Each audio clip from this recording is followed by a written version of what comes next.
സുഹൃത്തുക്കളെ, ഇന്ന് ഞാനുള്ളത് മാന്നാനം ആശ്രമ ദേവാലയത്തിൻ്റെ വിശുദ്ധ ചാവറയച്ചൻ്റെ ആശ്രമ ദേവാലയം സ്ഥിതി ചെയ്യുന്ന മാന്നാനം കുന്നിൽ നിന്നുമാണ്. നിങ്ങളെ ഈ മാന്നാനം ആശ്രമ ദേവാലയത്തിൻ്റെ ഇവിടുത്തെ ഇലുമിനേഷൻ കാണിക്കുക, ക്രിസ്മസ് നാളിൽ ഈ ഇലുമിനേഷൻ കാണിക്കുക എന്നുള്ളതാണ് ഇന്നത്തെ എൻ്റെ ലക്ഷ്യം.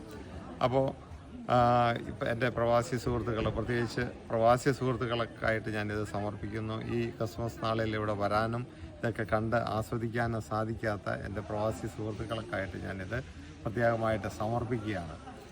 പിന്നെ ഈ എൻ്റെ ബാക്കിൽ കാണുന്ന ഇലുമിനേഷൻ വളരെ മനോഹരമായ ഒരു സ്റ്റാർ, വളരെ കുറഞ്ഞതൊരു 20 അടി ഹൈറ്റുള്ള ഒരു സ്റ്റാറാണ്.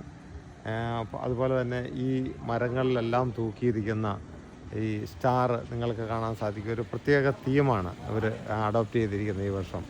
അപ്പോൾ നല്ല മനോഹരമായ ഒരു കാഴ്ചകളാണ്. എൻ്റെ പ്രേക്ഷകരിലേക്കെല്ലാം ഇതൊന്ന് നല്ല രീതിയിലൊന്ന് ഒപ്പിയെടുത്ത് കാണിക്കുക.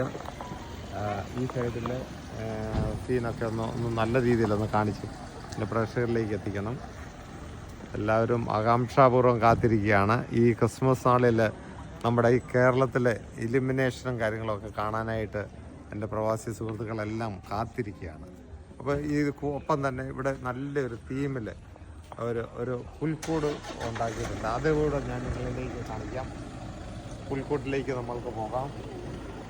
നമ്മൾ കേട്ടിട്ടില്ലേ, മഞ്ഞു പൊഴിയുന്ന മാമരം കൊച്ചുന്ന മലനിര തിളങ്ങുന്ന ബെത്ലഹേമിൽ എന്ന് പറയുന്ന ആ ഒരു തീമാണ്. മഞ്ഞ് പെയ്യുന്ന ഒരു തീമാണ് ഇവിടെ അവർ അഡോപ്റ്റ് ചെയ്തിരിക്കുന്നത്. അപ്പോൾ അതുകൂടെ ഞാൻ നിങ്ങളിലേക്ക് എത്തിക്കാം. നല്ല മനോഹരമായ ഒരു പുൽക്കൂടാണ്. ആ പുൽക്കൂടിൻ്റെ ആ ദൃശ്യം നിങ്ങളിലേക്ക് ഞാൻ എത്തിക്കുകയാണ്. ഇതാണ് ഗ്ലോറിയ ഇൻ എക്സൽസിൽ ദൈവോ. മനോഹരമായ ഈ പുൽക്കൂട് എൻ്റെ പ്രേക്ഷകരിലേക്ക് ഒന്നെത്തിക്കുക.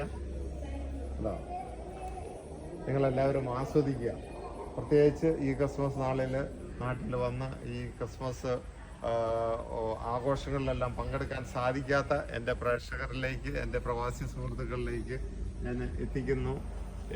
ഈ പുൽക്കൂട് പ്രത്യേക ഒരു തീമിലുണ്ടാക്കിയിരിക്കുന്ന ഒരു പുൽക്കൂടാണ്. അപ്പോൾ അത് നിങ്ങളിലേക്ക് ഞാൻ എത്തിക്കുന്നു. എൻ്റെ ക്യാമറാമാൻ ജോൺസണൊപ്പം ഞാൻ നിങ്ങളുടെ സ്വന്തം Jose Choonattu signing off. Thank U.